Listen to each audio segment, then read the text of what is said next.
This episode of Rookie Hunter is brought to you by the Wild Sheep Foundation.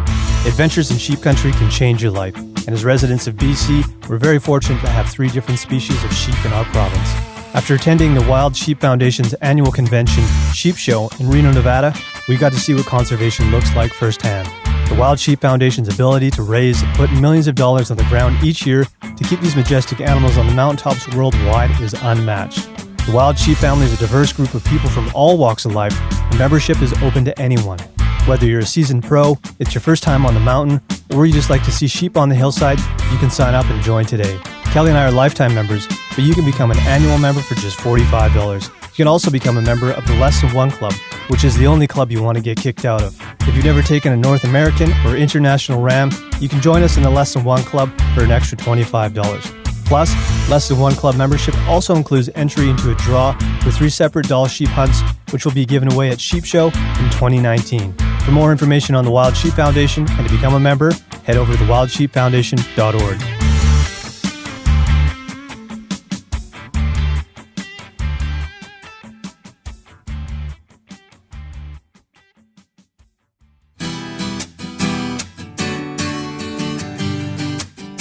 Hey guys, welcome to episode 69. We're back from the Jurassic Classic. We had an awesome weekend with a great group of people in Chilliwack, BC, fishing on the Fraser River. We'll have more on the Jurassic Classic next week. We are going to play a few clips in this episode from interviews we captured. We're going to kick things off with Gray Thornton. He's going to tell you why you should become a member of the Wild Sheep Foundation. We're also going to talk to Chris Barker briefly. He's going to clear up some information on M.Ovi. We're also going to talk a bit about our moose hunt. That's only a month and a half away. And as you've heard in recent episodes, smoke and forest fires have become a bit of a barrier for us. I'm hoping to throw my backpack on here in just a couple hours and do some scouting, but the smoke has rolled in again. So I'm just kind of waiting for that to clear, hopefully. Please do support our sponsors, the Wild Sheep Foundation. You can become a member for $45. Also check out North Arm Knives. We've been using their stuff for quite a while now, and definitely recommend you go and get yourself a knife from North Arm Knives. They're reasonable, and they're made right here in British Columbia. Links to them are up on our website, which is therookihunter.com. Everything else related to the show is up there as well. So let's get into this episode. Sit back, relax, crack a cold beer, and enjoy episode 69.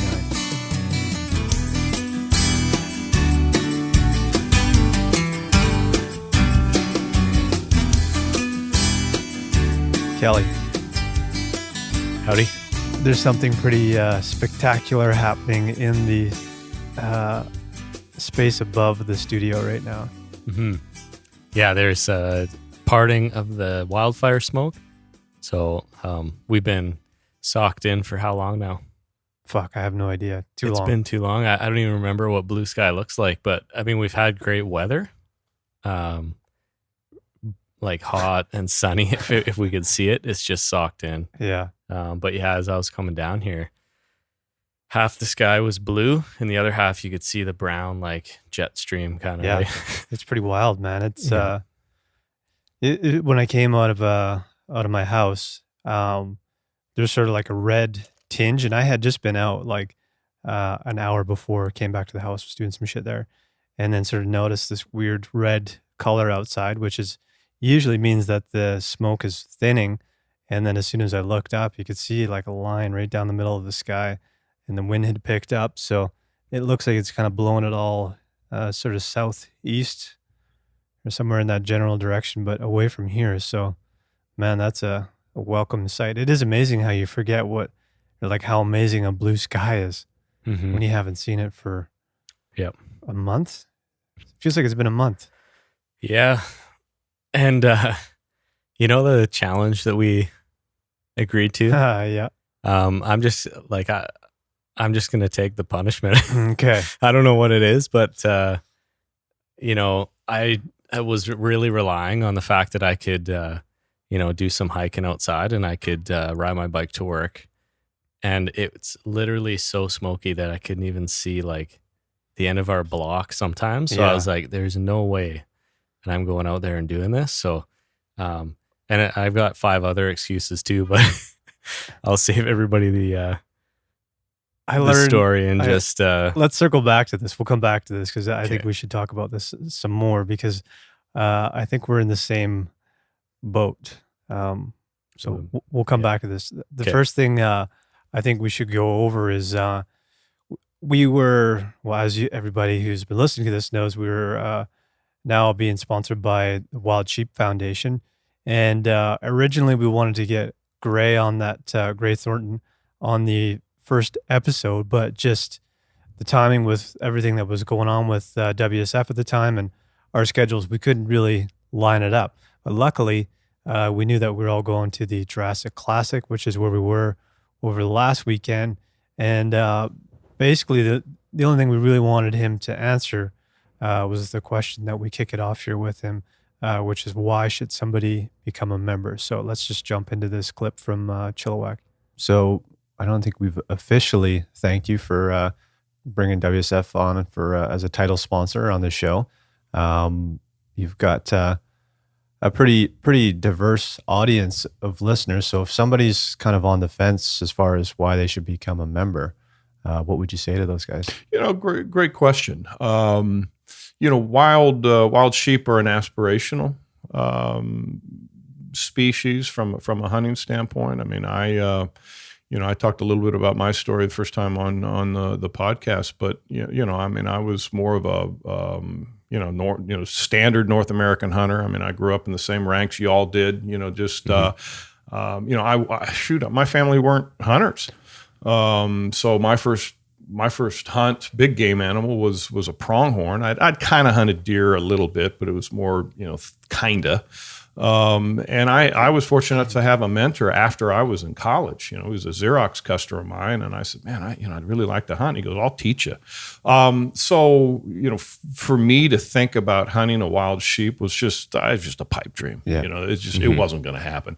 I was president and CEO of Wild Sheep Foundation for 5 years before I had hunted sheep again. Right.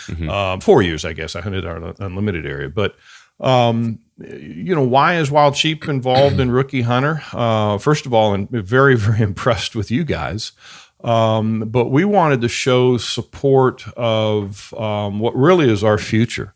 Guys and gals, and let's not forget the ladies, and guys and gals that want to get into hunting. And how do they do that? We set up in our industry so many damn barriers. Whether it's we're secretive of where we hunt, we're secretive of some of our little tips. It's not like going scuba diving, where you can go to a one-stop shop. And dad and daughter or mother and son can walk into a scuba shop and go, "Hey, I'm Jane Doe and this is my son John Doe, and we want to go scuba diving." Oh, well, you came to the right place. You can get certified. You can do your pool time. They may take you out to a lake, and then you do that, and then they go, "Oh, by the way, we got trips to Belize, and we'll sell you the equipment." You can't do that in hunting, And so, I saw and was so impressed with what you two guys are doing on this program. I thought, you know what, that's just a perfect fit for the Wild Sheep Foundation.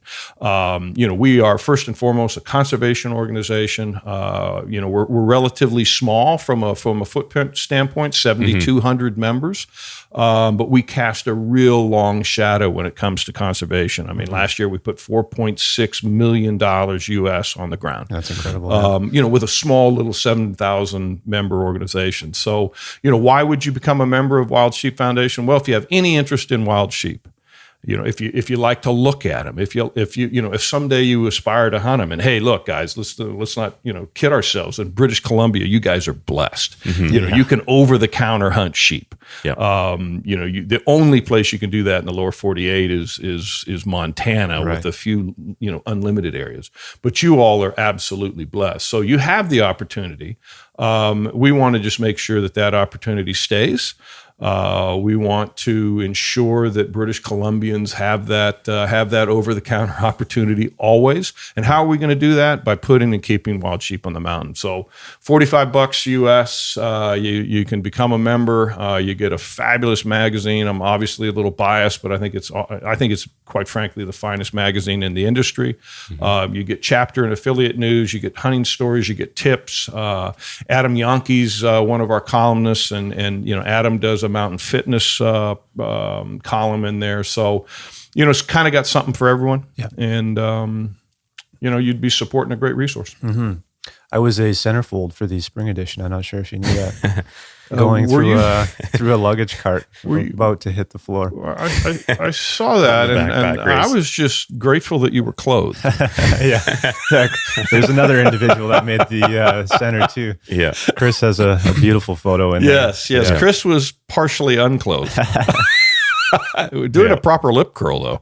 He was. He was. Yeah. Full on lip curl. Oh, that's awesome. We had a couple episodes back, we had a guest on where we were talking about, when you get into hunting and you kind of get this like chest or this weight dropped on you with conservation. Like, this is now your responsibility, right? There's a little bit of that. You're not just learning how to hunt, but you're also learning what conservation is and what the issues are. And I think a lot of hunters, they want to get more involved, and Mike and I always did too. So it's good to get involved with an organization that has the values, right, of Wild Sheep Foundation. So it's really great for us to have your guys' support.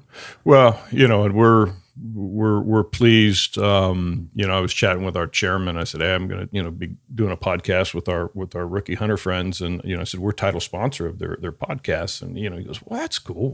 Why did we do that?" And I kind of explained the same thing. I mean, it's what better audience to be involved with that you can.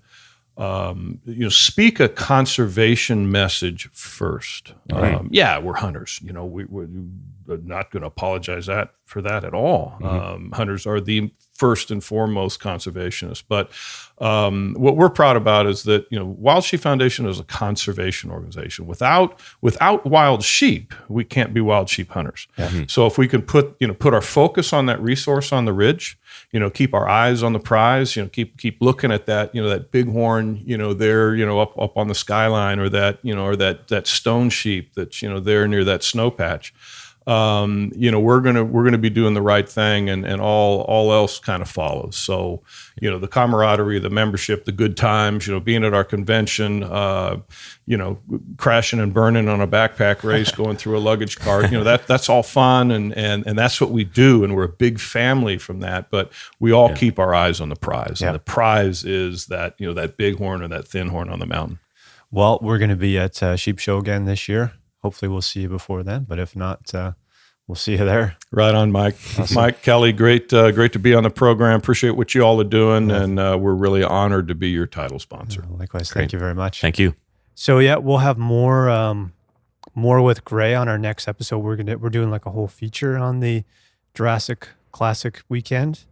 But it's funny, man. You go to these events, you're like, oh yeah, we're gonna come back with like 5 podcasts in the can, and then you get there and you realize, oh yeah, we're usually pretty busy at these things. So we're out there fishing, there's the banquets, there's the auctions, it's nonstop. So to actually sit down and get a solid podcast in is pretty tricky. So what we did is we grabbed a group of different guys, chatted with them for 15 to 20 minutes kind of thing, and we're going to piece this all together.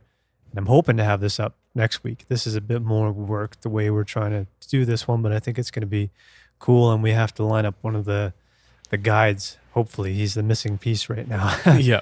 So we're working on that for next week, just to give you guys an idea of what we're up to.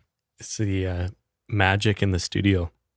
Yeah. Behind the music with Mike Peterson.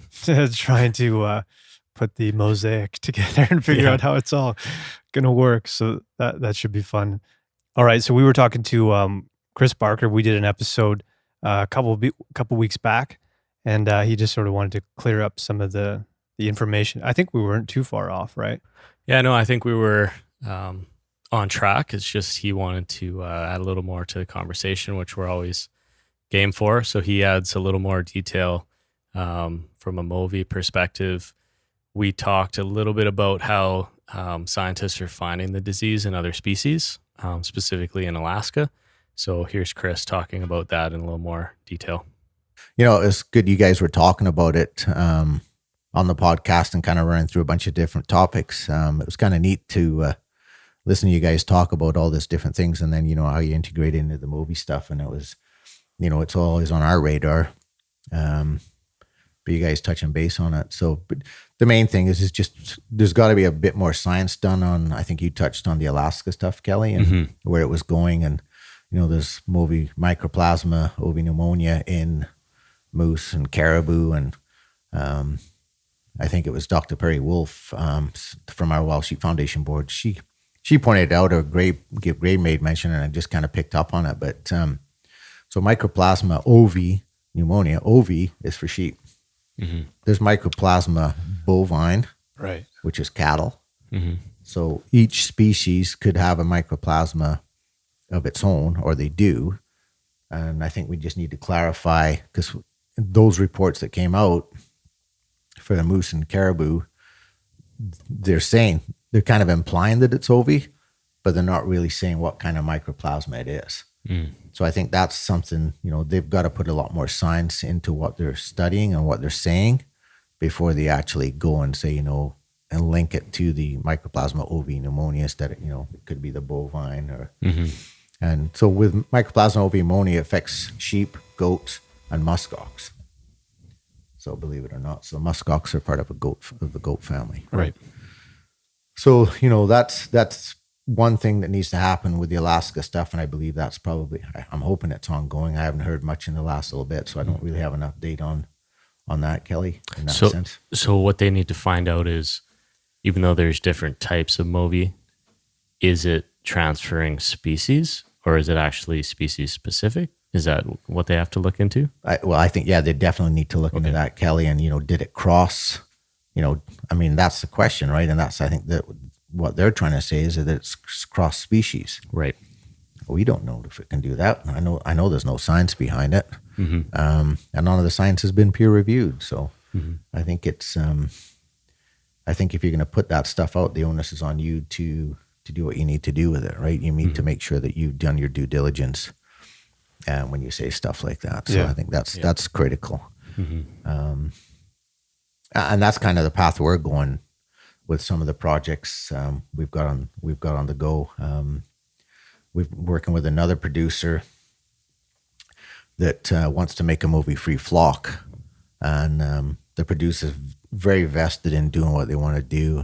I've actually had conversations with them, along with Helen Swansha, and it's kind of neat that we've got another producer that's willing to go down this path because they believe in what they're doing. They don't want to have a die-off, related to anything. So they've already gotten rid of 20 sheep that were positive. Wow. And then they're going to go down that the path of some treatments with the antibiotics, do the five injections of the antibiotics and see if they can make the flock M.Ovi free. So if we can do that, that's huge. But what we said, we'll help fund this stuff, but we want a science-based paper that's going to be peer-reviewed. Whether it works or not, it doesn't matter. Yeah. But at least we've got the science, and it's going to be peer-reviewed, and we know we're going to be able to tell what it's going to do and what we can and can't do with it. Right. So that's everything we're looking at now is we're going to go down that path. We're not going to go with this, well, you can poke a hole in it because we didn't do our due diligence. We don't want to leave that door open. Right. And the same thing, it comes back to, the same producer saying, potentially they may look at doing some fencing, whether it be an electric fence or a 3D fence. We're not 100%, but again, there's no science behind any fencing. Yeah, right. In theory, we think it works to kind of give us that spatial separation. So, we could have said the same thing. If you're going to go down that path, we'll help fund some fencing stuff, but it's got to be a science-based study. It's got to have a peer-reviewed paper at the end.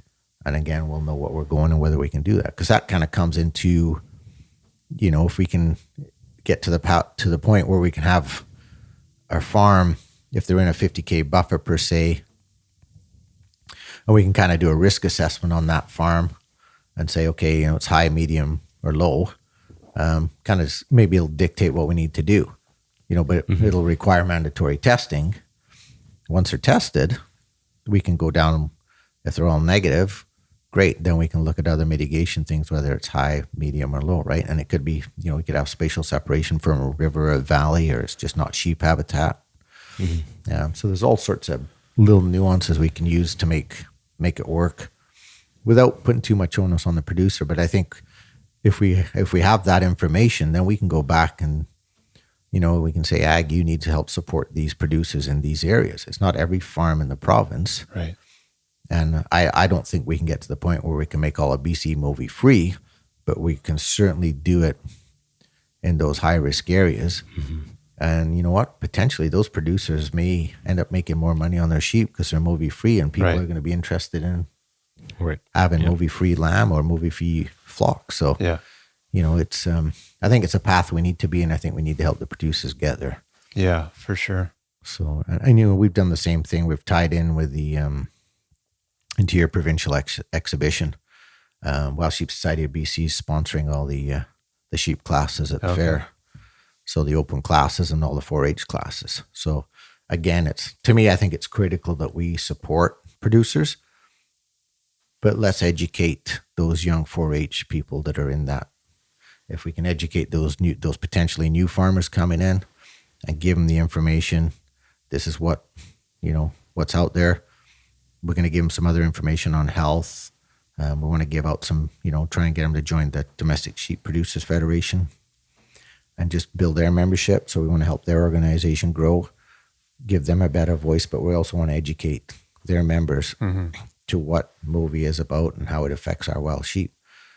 So if we can start influencing those younger people, that younger age group, I think it's key to where we need to be going. Yeah. So I think that's a good point. Yeah.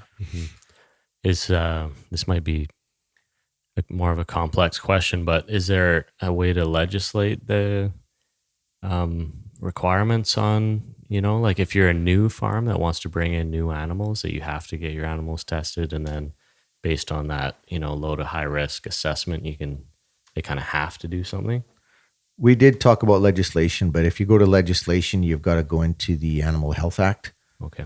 which is going to require that you go into, excuse me, to change the legislation itself, and you have to update the Right to Farm Act. So there's a bunch of little nuances there. So we talked about legislation initially, and then regulations. And whenever people hear that, they're always, they're going to be standoffish because it's going to affect them if you do that, right? So that's kind of where we came back to that other approach, and basically I'd just like to call it the protocols. Mm-hmm. So if you're in that 50K buffer, then these protocols need to be kicked into place. And I think that's where we need to sit down with ag and policy and say, how do we do some of this stuff, or is this acceptable? Will this work? Like we don't have those questions, so we need to sit down with the government policy writers, and Right. we don't want to encumber, the producers too much, but we need to make sure we've got the separation or disease-free domestics within our high-risk areas or low, medium, however we do that. So And the science will loop into that too. So exactly. So all the science that we're doing now ties right back into what we're asking from the ag minister, right? Mm-hmm. And she's been actually really good to deal with, Lana Popham. Oh, good. I've talked to her when she was the opposition critic. I guess for lack of a word, educated about disease and where it is. And she's been really good about telling, getting staff to help us and start working with us. So it's, she's been really good to work with so far. Awesome. Cool. So you're feeling optimistic about where things are headed? I'm always optimistic, Yeah. but there's always a kind of a setback too. So it's like, you kind of get 2 or 3 steps forward and you're kind of waiting for the kick in the teeth to come at you again. But hopefully there's nothing coming. And, and the producers are working with us with the policy as well. So this is kind of neat with, again, back to collaboration again, right? So it doesn't matter which kind of collaboration and who, but we're all sitting down talking at the table, trying to come up with the best solution for everyone, right? Yeah. So in a perfect world, best case scenario, unlimited funds, unlimited people, how long do you think it would take to knock this thing down? If we can get the protocols in place, I think, depending where the ag wants to go with it, and if we can do it that way, I would say in a couple of years, I'd be hoping we could get down that path. Wow. Especially if the science supports it and the science comes back the way we want it to come back. Yeah. If we can make M.Ovi-free flocks, that's going to have a huge impact on how we go through some of these protocols. Yeah. And with spatial separation through fencing, and what farmers can do on their farms, like putting in refuge pastures at times when wild sheep are going to be close to their farms, so Right. that move their sheep into the refuge pastures. And they've got proper fencing and facilities to do what they need to do with their sheep, especially when they come to the testing, right? Right. So I think it's if we can get there, then I think we're probably going to tie a lot of stuff together where we can see it, and it shouldn't be too onerous on people, Right. right? I think that's where ag can come. Well, yeah, it sounds like you guys are trying to come from the angle where it's going to benefit them, not, take away from what they're doing. So Yeah, hopefully we can get down that path. That's Yeah. exactly what we're trying to do, Yeah. Mike, is make sure we can, make healthier sheep herds, Yeah. and hopefully they can increase their revenues, right? Yeah. So, good for everybody, really. yeah, exactly. Yeah. Good. Um, Anything else you want to? I'm just trying to think. I think that's most of the kind of the M.Ovi update and where we're going and what we're Yeah, going and on. I think it seems like something you'll just have to keep updating us on as you get more information. And it seems like there's little bits of information, every couple of months we learn a bit more about it and that. So Yeah, it's a bit of a living thing. It's Yeah. almost like a living document or a living progression as we move Yeah. through. And as the science evolves, we have to adapt to the science too, Yeah. right? totally. But yeah, I mean, like I said, we got great collaboration, and if it works here and we do the science correctly, it's going to have ramifications in the States, in the Yukon. It could, maybe potentially help Alaska. Yeah. So I think if it works, it's going to be good for sheep in the sheep world, basically in North America. Mm-hmm. So it'd be pretty cool if we can get to that point. Yeah. Awesome. Then I think I'd have achieved my mission. Nice. And you can retire. Yeah, then And I actually can do some retire. I hunting. can turn it over to you boys then. Yeah. Sounds It's good. not for lack of effort, that's for sure. No. No, it's been pretty time consuming. It's kind of what kept me around so long. I think I've been 15, and I think we talked about this on a previous podcast, but I think it was 15 years been talking about disease and the evolution and where we've come from and the frustrations we've had over the last 15, 18 years of just not getting anywhere and educating, 3 or 4 deputy or directors of Fish and Wildlife, ag critics, ministers, just that whole component of education to those guys, right? And just trying to get those guys to get it to a point where it is on their radar and they are going to take it seriously. Yeah, for sure. Well, we're lucky to have guys like you out there. Well, again, it's a team thing. We got Kevin Hurley and Clay Brewer, and they're Wild Sheep Foundation guys are strongly represented at the Jurassic this weekend. Yeah. Yeah, exactly. Well, like I say, we got Clay and Kevin and Kurt, Gray Thornton, Brett Jefferson. I mean, our whole Wild Sheep Foundation board, and then we've got our whole PRAB committee. So we've got a professional resource advisory board, and that's one thing I think we underutilize too, because those guys are all bios, right? Yeah. And they're for anybody's resource, right? So if anybody's got a chapter and affiliate's got a question, they can phone our talk to our professional resource advisory board, and they can help support them. So yeah, there's a great team, behind what we've got going on. So I always say, if they give me enough information, it makes me dangerous. So. Yeah. Okay, so we'll have more from Chris on the Jurassic Classic episode next week too. But that was just something you wanted to get on here and clear up some of the stuff that we were talking about. It's sort of complicated, man, and I think they're getting more information like every day, kind of. Mm-hmm. So we will keep everybody up to date on what's happening with that, and I'm sure we'll have more experts to talk about it somewhere down the road. So that weekend we had here back in Chilliwack was pretty awesome, I would say, and you'll hear more about it. But Kelly, I thought you could just sort of touch on some of the sockeye fishing that we're doing, because that's not really part of the episode. Yeah. So, I mean, this was our first time going down to the Fraser and fishing for sockeye. It's a 4-year cycle. So every 4 years, there's a massive run up the river, and upper estimates this year were about 23 million fish. Wow. Which is pretty crazy. There was actually a commercial opening like just before we got there. So that might have made things a little more difficult for us. It's also super busy at some of these sandbars where people are fishing from. And we are concentrating on the sturgeon side of things, but we did try to jump in and spend a couple hours on the sockeye. But ultimately, what you want to do, and this is just from recent experience, is you need a longer rod, something that's capable of throwing some weight out there quite a ways, like a 10-foot rod, 9-foot rod. A lot of guys are using, big bait casting kind of level line type reels. So you're throwing weight out with those. You can also use like big spin cast reels too. And for a rig, you're going to want, stronger line, 20-pound line, somewhere around there.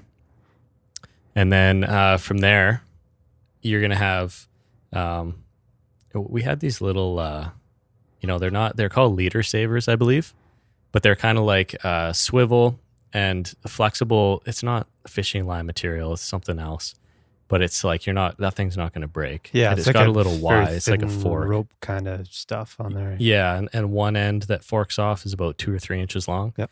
You hook your bouncing Betty weight on that, 3 or 4 ounce ball basically. And then off the other one, that's where you tie your leader to.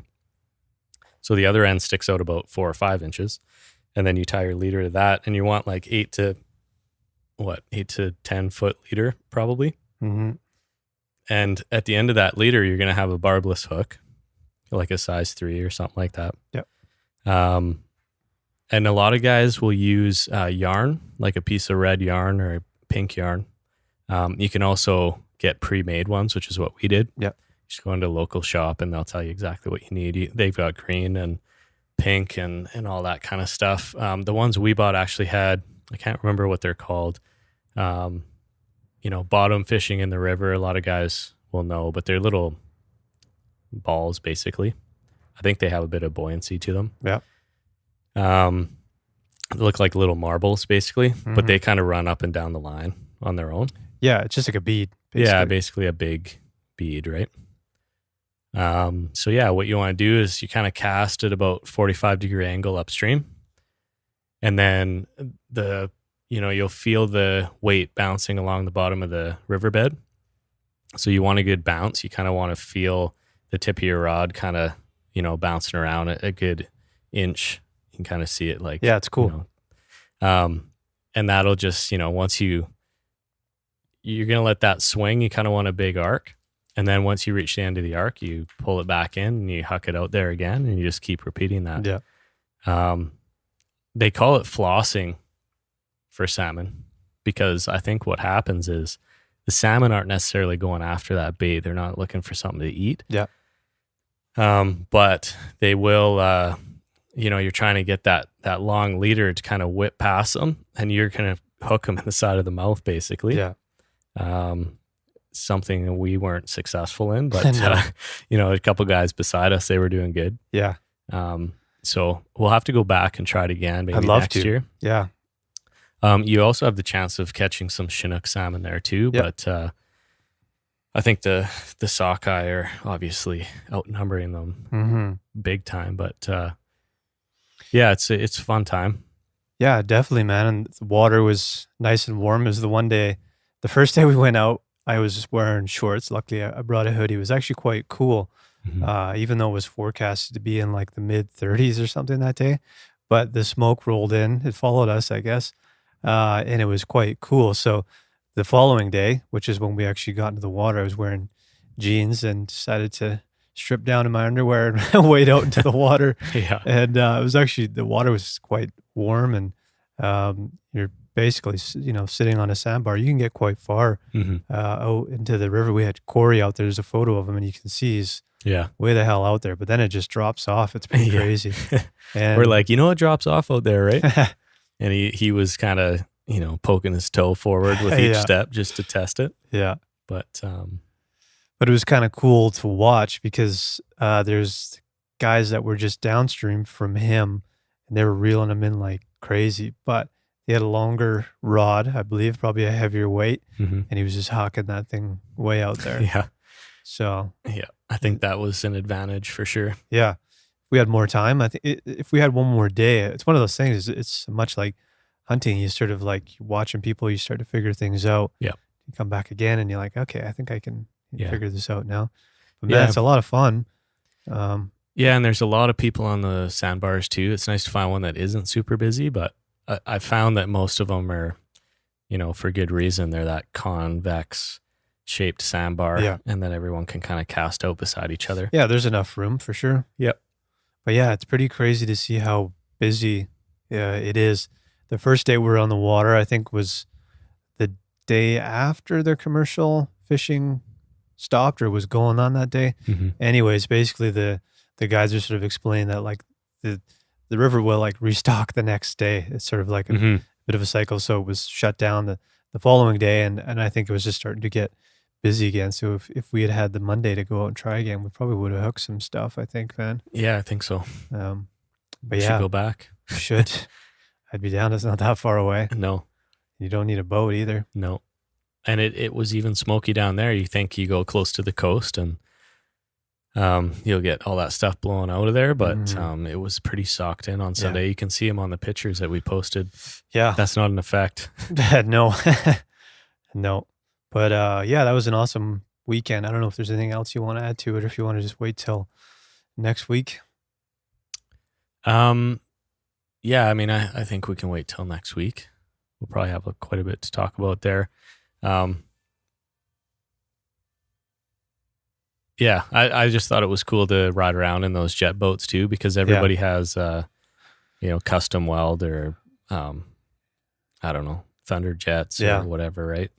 And they're all big jet boats, and they know how to navigate the water, and it's pretty cool. Yeah, shout out to Rodney Zeman for taking us out. Yeah. It was awesome. Yeah, it was a great experience. Yeah. But we'll follow up on more of that stuff next week. Sounds good.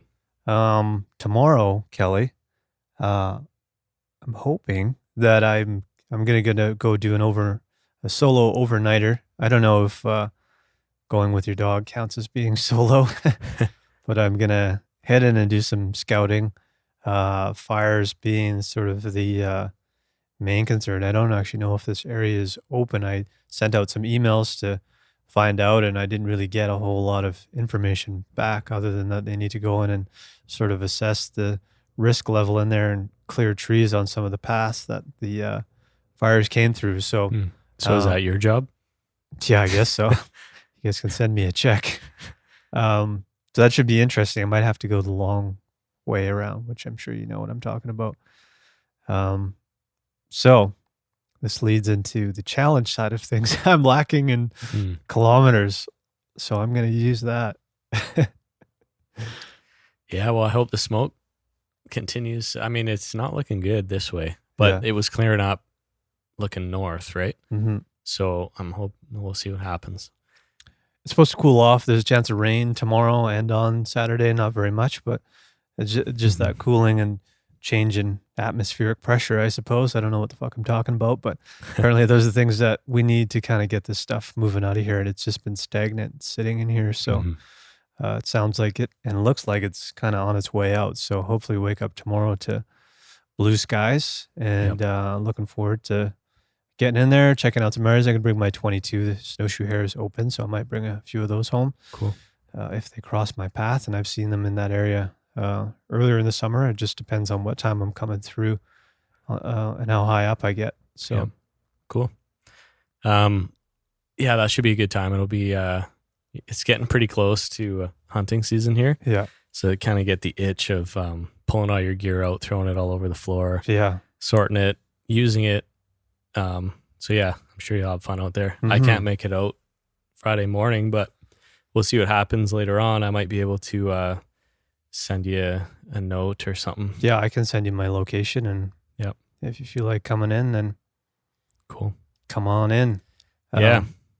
I organized all my gear. I talked about that before, and I've gone on a bunch of times since then, and it's been awesome to just not have to fuck around at all. I know exactly. I think I was telling you, I've got my list of what goes in and what goes out. So anytime Yeah, we should go over this again though.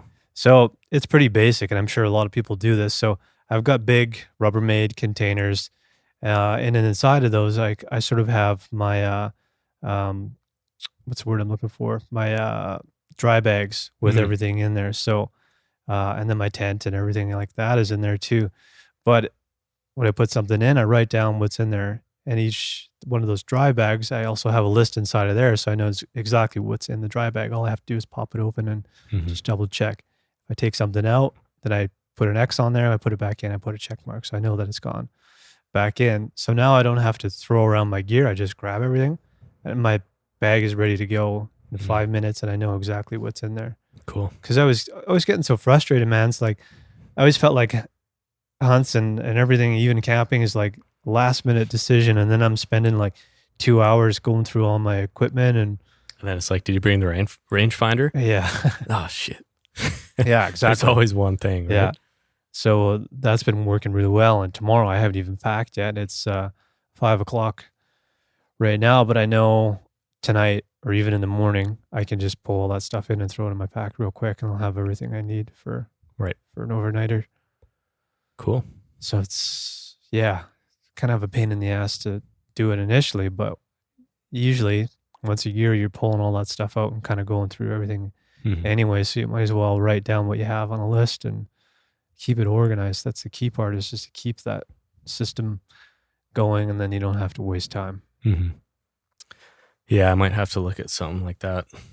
I've got a dresser downstairs that I've kind of dedicated Nice. to hunting, and some Yeah. of the drawers have more like one drawer's electronics, like just Right. everything related, whether it's cords, batteries, Yeah. all that stuff. But yeah, it'd be nice to sort that a little better. Mm-hmm. It's hard too, like if you only have one pack, I find the difficulty with it takes a bit of practice, but if you have a 7,000 cubic inch pack, you can like get them down nice and small. I'd rather go big than small, but Yeah. it's just it almost seems like each hunt from a day hunt perspective, your pack has a little bit of a different config every single time, at least for me. Yeah. Whether or not you're bringing certain things. So I should enjoy that. Like I feel like playing with gear is always fun, but I kind of find like it's a pain in the ass sometimes to get everything in there and make sure it's like exactly set up the way you want to, and Yeah. it's all cinched down, and I don't know. Yeah. It took some monkeying around, but I've got my pack figured out sort of the way I like it between the Yep. trips that Ashley and I do with the packs and then the hunts and stuff like that too. Yep. But I actually ordered, like for my pack, I ordered a few more straps. oh, nice. So I have the Argali, the Kafaru. Yeah.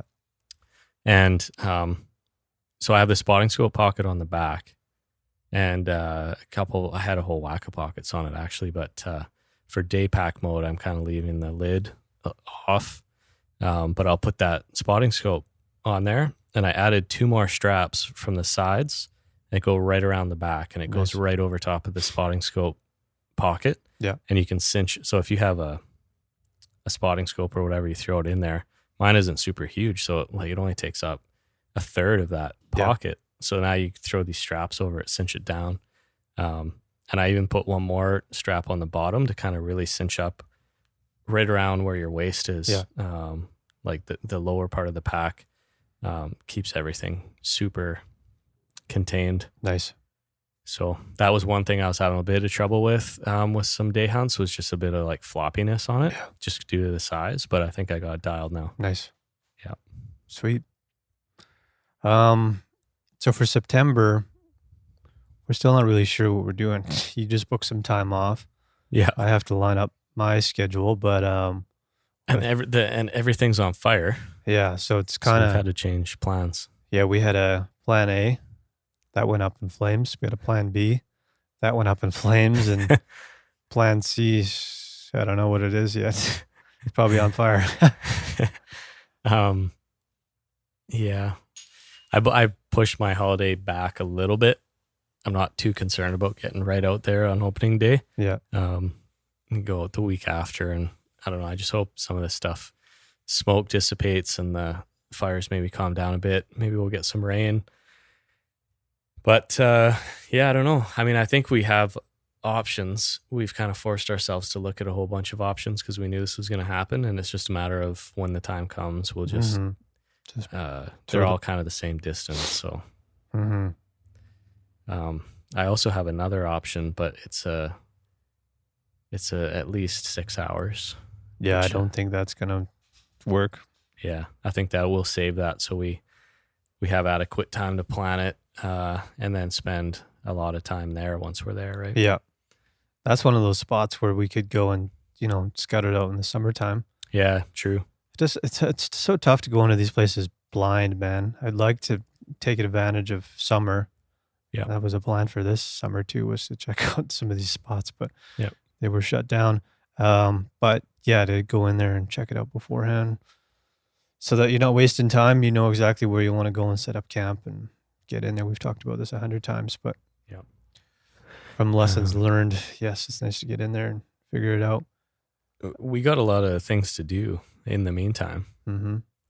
I got to deal with that bear hide. Yeah, this I was going to ask you. So I don't know. I was kind of leaning more towards like not a rug. I don't think I'm gonna do like a full blown rug. I might just do like a more of a what am I trying to say, like tanned hide. Cool. Something you can kind of throw over the couch or something like that. So I got to handle that. If anybody has any other ideas, give me a shout or send us an email or a message on Instagram. How about that meat? And the meat, yeah. So the meat, we've got some contacts with butchers that'll actually work with it. There's some that wouldn't. So, for no apparent reason. Yeah. But that's fine. We got to deal with that too. And I want to get that going before hunting season. Yeah, I'd like to bring some of that up if we end up doing some pepperoni or any kind of cured meats. It'd be sweet to bring that on the hunt in October. Yeah, 100%. Or September or whatever. Yep. It's been sitting there for a while and I'm anxious to eat it. So we got to drop that off. Yep. Moose hunt is what, month and a half away? And change, somewhere around there. Are you feeling good on the equipment side of things? Yep. I think clothing is key because it's going to be cooler. I'm banking on it being cooler. I'm hoping it's going to be cooler when we've been dealing with this heat. And I guess when I say cooler, I mean cold. Yeah. So I'm packing as if it's going to be cold. Yeah. Which is fine. So, but I don't think, like, as far as gear goes, I don't feel like there's like a glaring hole in terms of what I need. Yeah. So I'm feeling pretty good there. I don't really feel like I have to switch up any of my ammo or anything like that. I got 180 AccuBonds in a 30-06, and I think that'll be good from a moose perspective. But and I think, as far as us going in the first day, I think it'd be good to keep like a mobile camp, like something simple, throw it down the first day, try to cover as much ground as we can. And then the second day, even, we can cover a whole bunch of ground again. Like we'll have one ATV, so we can have like one team going, make a huge loop, see what's out there, see if you can find some sign. Yeah. Maybe we have some other guys kind of hiking into some timber and finding some off the grid type spots. And maybe we touch base at the end of that day, and then we figure out where our real, like, for the whole trip base camp is going to be, unless something like random happens and we have to move it again. But so one of the things, I don't know if you guys knew that, but Kevin and I are going to go up a day ahead, which will actually be nice. We can get to the spot that we want to go to. Hopefully it's going to be available, because it's like it's kind of a rough wreck site, basically. Yeah, is what we're trying to get to, and we all know how to get there. So that'll be a good spot to just sort of be there and plan to meet there and everything like that. So we'll have a full day before you guys to sort of start looking at things a little bit. So we'll probably roll in. I am going to do the mech race, by the way. I was talking to Kevin about this because it's the Sunday. I'm going to run it, and I'm going to hop right in the car, and we're going to head north. So Nice. through the finish line and straight into the car. Should be kind of fun. Nice. I can take it easy though. It'll actually be nice to do that before sitting in a car for 8 hours. Mm-hmm. Anyways, we'll get up there. We'll try and snag that spot. Get there around 6 o'clock at night, which I think is sort of when sunset is. I was looking into that a little bit. So it'll be getting dark, but we'll light up the spot, set up a basic camp. Hopefully in the morning we can maybe get out on the canoe and check out the lake that we want to be on. Mm-hmm. Spend our day kind of doing that, getting settled, get a feel for it. Just don't shoot a moose the first day. Yeah. And we'll report back to you guys when you get there and sort of let you know what we saw and if the lake is worth pursuing or not. Right. The next day, all of us will be together. We can make a plan to sort of branch out and check out some more areas. We'll split off into 2 groups probably. Mm-hmm. See what we find that day. And if we're feeling confident that we have our base camp where we want it, then that's where it'll stay. But if we need to move, we don't want to have this huge base camp thing set up and have to move it again because we'll waste a day of hunting basically doing that. So yeah, that's the downside of the wall tent base camp, right? Yeah, for sure. We don't have a wall tent either. That's the downside of not having a wall tent. Tarps are going to be our wall tent. We had a good tip from Mike Hawkridge actually, was to find one of those big old tents that nobody really wants anymore, and use that as sort of put a your tarp over central. Well, like those big old tents, right? Like that can be sort of like the common eating area. You can set that up over top of a picnic table. Right. Everybody can kind of sit in there and have a few drinks and eat dinner and be out of the rain too. But we can set up tarps over top of the tents if we want to sort of keep the ground nice and dry around us. So I thought that was a pretty good idea. We should look at some of the classified ads and see if we can find a big old junker that we don't really care too much about. Mm-hmm. So that's an option. The other thing we're talking about too is there's sort of, when you're working with 4 people, everyone's got a different vision for this thing. And that's what we've been working with. I think what we want to do is for me anyways, and maybe I think Kevin might be on board. You might even, and so will Kyle perhaps, but be able to bring our smaller tents out, throw them in the backpack. And if we want to go somewhere and spend a night somewhere away from base camp, then that should be an option for us too, but still have some of the luxuries of a base camp that you wouldn't have backpacking. So other than the stuff that say we brought up north, Kelly, what are some of the luxury items you think you want to bring along with you? Well, I guess the first point I would say is I think just having us all be on the same page that there is going to be a base camp is important. I think even though we will satellite out if we need to. Yeah. But so that's the first thing. But what was the question? What extra luxury items are you going to bring?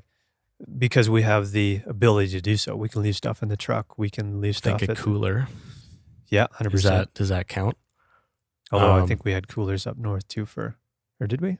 Must have. I don't think we had a cooler up north. It's later in the year, but we've got a couple of nice coolers that'll be joining us. Mm-hmm. That'll be key for. We do have one ATV coming up. Yep. Canoe. 2 canoes or 1 canoe? Well, we can bring 2 if we want. 1 for sure. Okay, well, we'll think about that a little more. Mm-hmm. Cooking items. I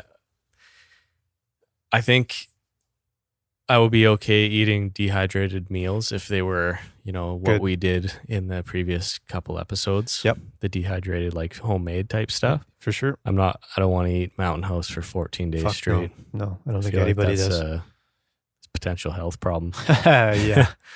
Yeah. Sheep hunt, I would do anything I had to do. Mm-hmm. Because you're kind of in that position. Yeah. But on a moose hunt, I'm not really looking forward to all that Mountain House. No. So I haven't really figured that part out yet. I mean, there is the just backpacking stoves with dehydrated meals that are actually quality meals. Yep. And I was there up north when you were eating your meals, and they're good pasta, Man, those rice, pasta curries, all meals that kind are of stuff. incredible. The curry rice, all that stuff. Like I said, Yep.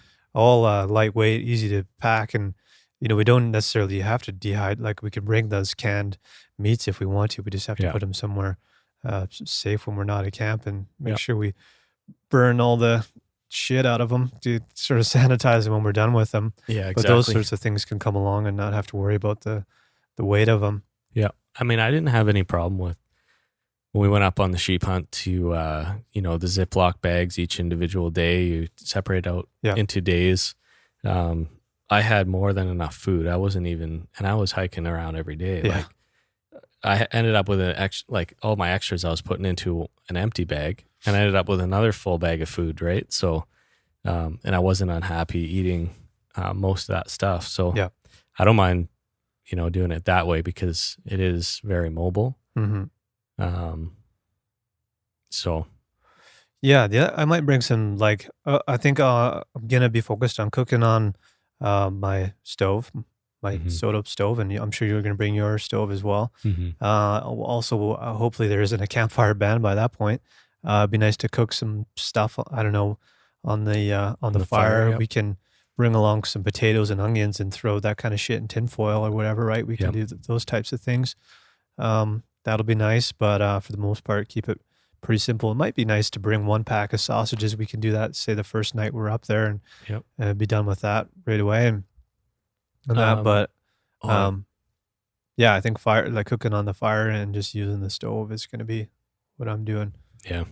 Does chainsaw, that's more of a safety item, but kind of could be a luxury item too if we're actually around base camp. Totally. And then we're hacking some wood up and having some solid fires if we can at that point. That's a huge one. I mean, I don't really need a wall tent and a full blown kitchen to have that camaraderie and that kind of hunt feel. I think what you really need is a good fire. Yeah, that's what matters. And a comfortable chair. Exactly. Yes, and a comfortable chair. If you got those two things, the amount of time you're going to spend in base camp is relatively low anyways, because you're going to get up super early. Yeah. You're going to take off. You need to be able to eat while you're out. You're going to come back. Basically, it's going to be dark or almost dark. Yeah. You need to have, obviously, a plan for a comforting dinner. And then from there, you're having a fire and you're talking about your day and, whether or not there's a wall tent behind you doesn't really make a difference. No. And then you hop in your sleeping bag wherever that is and you're done. You repeat. Yeah. So. Yeah. Yeah. Sounds good to me. Yep. Just need a fire. Fire's good. I think we'll be fine by mid-October. I can't imagine the fire ban's still going to be on. But I'm going to knock on wood. Yeah. Good call. Yeah. Sweet. Well, I think that's kind of where things are headed at this point. We'll get the guys in here hopefully before we go and do a bit of a round table and see where everybody's at, what everybody's thinking, and get a solid plan in place and see what happens. Yeah. And are you thinking podcast, you mean? Yeah, we could. 4 of us? Yeah. If we can get all 4 of us in the same room. Yeah. And then we should go to a local pub. We could do that too. Yeah. Although we're not going to be drinking next month. We could go to a local coffee shop. A round of water. Whatever. Well, round of something. Yeah. Right, Oscar? Cool, man. Anything else you want to add? I just want to appreciate all the hard work Oscar does. I know he really works hard around here. He's just snoozing. He's got like half the couch. He's sprawled out here. Yeah. Lucky dog. Yep. Cool, man. Well, we'll talk soon. See you guys next week. Cheers. Cheers. This episode of Rookie Hunter was also brought to you by North Arm Knives. North Arm Knives are handcrafted and sold directly through a father and son team right here in British Columbia. Choose from a selection of outdoor knives, kitchen knives, and custom engravings from northarmknives.com. They ship internationally and guarantee all of their work. Kelly and I have put their products to the ultimate test and give them our stamp of approval. Head over to northarmknives.com.